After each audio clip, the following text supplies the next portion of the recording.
수상한 공시 오늘의 두 번째 종목은 골드앤에스입니다. 먼저 기업 개요부터 확인해 보겠습니다. 1994년 11월에 설립돼서 1999년 12월 코스닥 시장에 상장했는데요. 2021년 3월 WFM에서 현재의 상호로 사명을 변경했습니다. 주 사업은 방과 후 학교, 교육 출판, 온라인 교육 서비스, 학원 프랜차이즈 사업인데요. 오픈몰을 통한 토익, 토플, 아이엘츠 등의 영어 수험 교육 서비스와 온오프라인을 결합한 직영 및 가맹 영어 학원 교육 서비스를 제공하고 있습니다. 동사는 IT와 영어, 수학 등 온오프라인 교육 서비스를 제공하며 사업 부문은 방과 후 학교와 학원 프랜차이즈, 출판, 온라인 교육, 스마트 러닝 등으로 구성돼 있습니다. 매출 포지션은 교육 부문 99.7%, 비교육 부문 0.3%로 구분됩니다. 최근 실적도 살펴보겠습니다. 2021년 연결 기준 매출액 135억 원, 영업이익 13억 원, 당기순이익 8억 1천만 원을 기록했는데요. 매출액은 전년 동기 대비 226% 증가했고 영업이익을 기록하면서 흑자 전환했으며 당기순이익은 50% 감소했습니다. 회사 측은 신규 사업 인수로 인한 매출 구조 개선과 이에 따른 영업이익이 증가했다고 밝혔습니다. 네, 이렇게 골드앤에스의 기업 개요 확인해 봤습니다. 대표님 어떤 곳인가요? 네, 바로 어제였습니다. 회사 전환 청구권 행사 제17회차 전환사채의 전환 청구권 행사 공시가 있었는데 전환 청구권 행사 우리가 지금 공시 너무 많이 다루다 보니까 네. 쉽게 타이틀에 대해서 너무 어렵게 생각해요. 쉽게 이야기해서 주식으로 전환사채를 주식으로 바꿨다. 전환사채를 주식으로 전환해서 주식이 곧 유통된다라고 밝히는 공시입니다. 공시 내용 살펴보겠습니다. 전환 청구권 행사입니다. 회사 현재 발행 주식이 3,622만 주에 무려 22.6포인트에 해당되는 820만 주의 신주가 유통된다는 전환 청구권 행사 공시가 있었던 것입니다. 내용 보겠습니다. 상기 발행 주식의 총수는 근본 전환 청구권 행사 주식수 누계수량이 미포함된 발행 주식의 총수다. 자, 내용이 너무 어렵죠? 그러니까 쉽게 말해서 회사 3,622만 주가 현재 발행이 되어 있는데 투자자가 820만 주 전체 22.6포인트에 해당되는 820만 주를 주식으로 전환하는 것입니다. 전환가액은 500원입니다. 청구 금액은 41억 원이고요. 상장 예정일은 11월 18일 예정되어 있습니다. 지금 41억이 청구됐고 지금 전환사채 잔액은 9억이 남아있는데 역시 전환가액 500원에 전환 가능한 주식의 전체 총수는 180만 주다라고 기재가 되어 있습니다. 지금 전환가액은 500원입니다. 그러니까 오늘 주가 좀 체크를 해봐야 되겠죠. 주가가 무려 4,365원이에요. 4,365원인데 500원짜리면 만약에 지금 유통이 된다면 주당 얼마의 차익이죠? 거의 뭐 3,500원, 3,800원? 네. 주당 3,800원의 막대한 시세 차익이 예상될 수 있는 아주 초저가에 좀 발행됐던 신주가 유통된다는 우려감이 작용될 수 있다는 뜻입니다.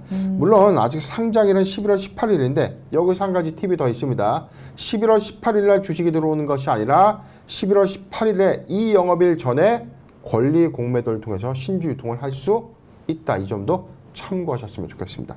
네, 이렇게 전환 청구권 행사 공시 내용을 확인을 해봤습니다. 지난 4월에 골드앤에스는 상장 폐지 위기에서 벗어날 수 있었는데요.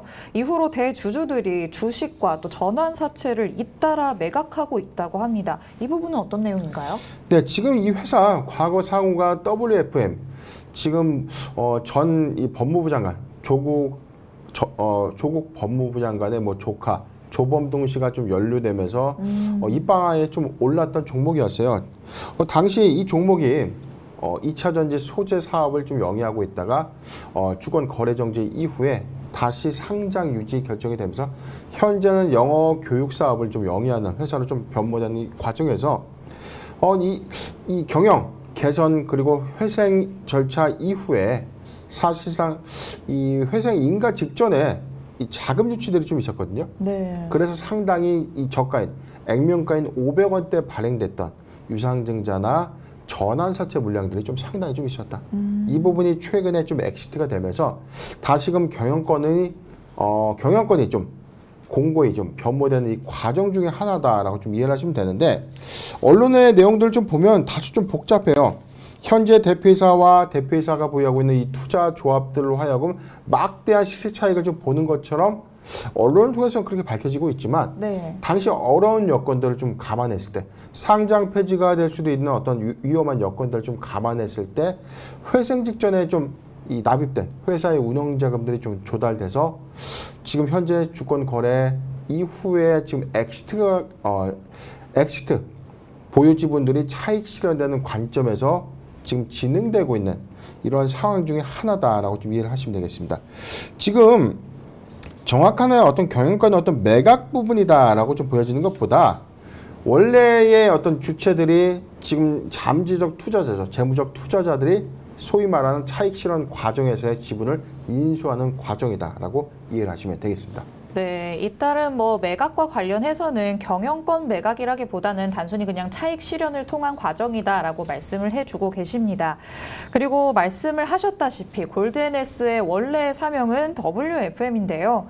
이 WFM은 어쩌다 상장 폐지 기로에 섰던 건지, 또 어떻게 회생할 수 있었던 건지 모르시는 분들이 굉장히 더 많을 것 같아요. 이 부분도 한번 짚어 넘어볼까요? 예, 과거에 이 최대 주주의 횡령과 배임 이슈가 있었고요. 그리고 누적 벌점 15점이 초과되면서 상장 적격성 실질심사 사유에 좀 포함됐죠. 두 가지 요건 때문에 주권 거래 정지가 됐고, 거의 한 1년 반 이상, 거의 2년 가까이 주권 거래 정지가 좀 됐어요.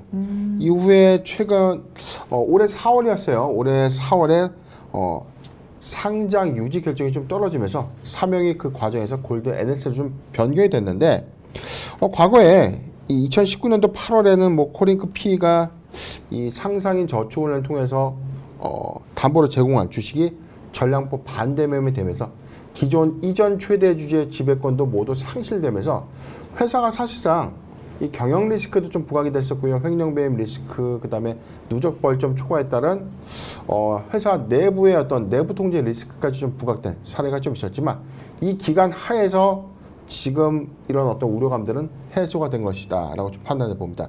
회사 현재 사업은 지금 교육 부분 사업을 좀 영위하고 있는데, 내용 살펴보겠습니다.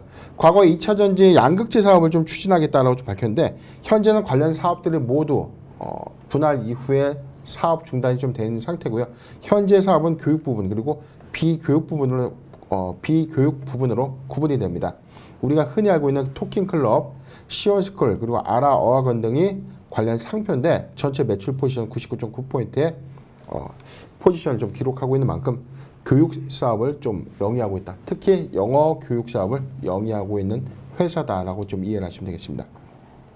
전체 내수 부분인데, 2020년도, 2021년도 그리고 최근 상반기 기준 실적 누계치를 보면 2020년도 41억 원에 불과했던 실적이 2021년 135억까지 좀 증가를 했는데, 올해 상반기 84억 원의 실적을 좀 기록하고 있는 만큼 2022년도 연간 누계 기준은 지난 해에 비해서 오히려 매출 호조를 좀 보이지 않을까 판단되는 상황입니다.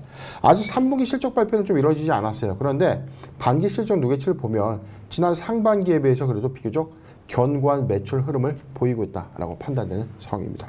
네, 이 골드NS 횡령 배임 문제와 또 누적 벌점 15점을 초과하면서 상장 폐지 기로에 놓였습니다. 다행히도 지금은 기사 회생을 한 상황이기는 한데요. 그래도 실적까지 살펴보면 작년 대비해서 올해는 매출 호조를 보일 가능성이 있지 않을까라고 짚어주셨습니다.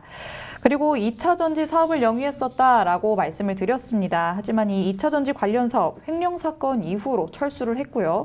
본업인 영어 교육 사업에 그래도 매진을 하고 있는 상황입니다. 앞으로의 전망 어떻게 될 거라고 보실까요? 근데 교육 사업 부분에 대해서는 사실 2020년도 그리고 2021년도 걸치면서 비대면 교육 사업에 대한 어떤 강화, 역량 강화 부분이 중요한 포인트였는데, 이게 지금 엔더믹으로 전환됐다고 해서 교육 사업 부분이 좀 안 좋아졌다? 이 부분 어떻게 생각하세요?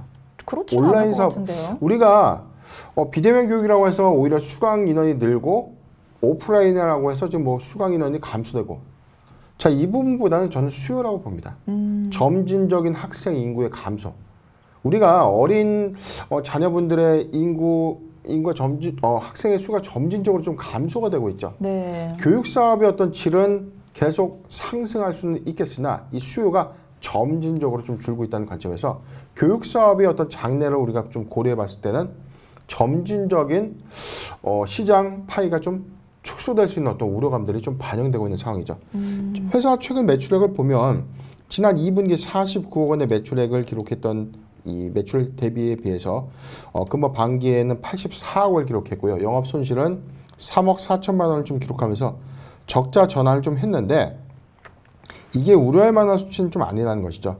매출이 지난해에 비해서 좀 비교적 견고한 흐름을 좀 보여주고 있었지만 영업 손실 부분에 대한 어떤 사유가 아직 확정되지는 않았지만 저는 4, 4분기에 영업이익 달성은 좀 무난하지 않겠는가라고 좀 판단되는 상황이고 지금 2022년도 상장 유지 결정 이후에 내부적인 어떤 정리 단계를 좀 거치게 된다면 2023년도부터는 획일화된 어떤 사업 부분의 역량이 보다 가시화되는 어떤 움직임도 있지 않을까 판단을 해봤습니다. 지금 차트 살펴보면 오늘 8.97포인트 하락한 4,360원 주가 흐름 보이고 있는데 중요한 포인트는 이거예요. 지금 저가 형태 상장 유지 결정 이후에 7월 4일 1,550원대까지 주가 좀 급락을 했지만 이후에 저가 반발 매수세 유입되면서 점진적인 상승을 이끌었어요.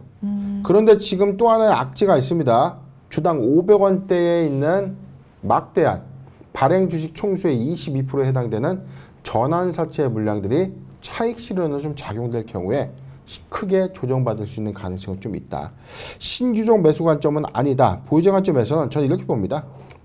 4,600원이 죄송합니다. 4,600원이 아니죠. 자, 요거죠. 4,600원대 지금 단기 추세선이 지금 우려감 때문에 바로 이탈이 좀 됐어요. 전 이렇게 봅니다. 자, 요거 아니죠. 3,800원. 3,800원이 이탈된다면 전량 매도 의견을 좀 제시해 드리고요. 지금은 사실상 이 막대는 오버행 이슈에 리스크 관점으로 접근하는 것이 좀 맞지 않겠는가 판단을 해 봤습니다. 네, 사업적인 부분으로 본다면 내년부터는 사업 역량이 그래도 강화되지 않을까 싶기는 합니다. 하지만 교육 사업 자체가 이 엔데믹으로의 전환보다는 수요 자체의 감소가 가장 우려스러운 부분일 것 같은데요. 더군다나 골드NS에게는 오버행 이슈가 리스크로 작용할 가능성이 있기 때문에 이 부분 때문에 단기적으로 봤을 때 신규적 매수는 조금 위험하다라고 말씀을 하십니다. 그리고 보유자 관점에서도 3,800원을 만약에 이탈하게 된다면 전량 매도하는 게 좋겠다라고 의견을 주셨으니까요. 보유하고 계신 분들은 이 부분을 꼭 참고하시면 좋겠습니다.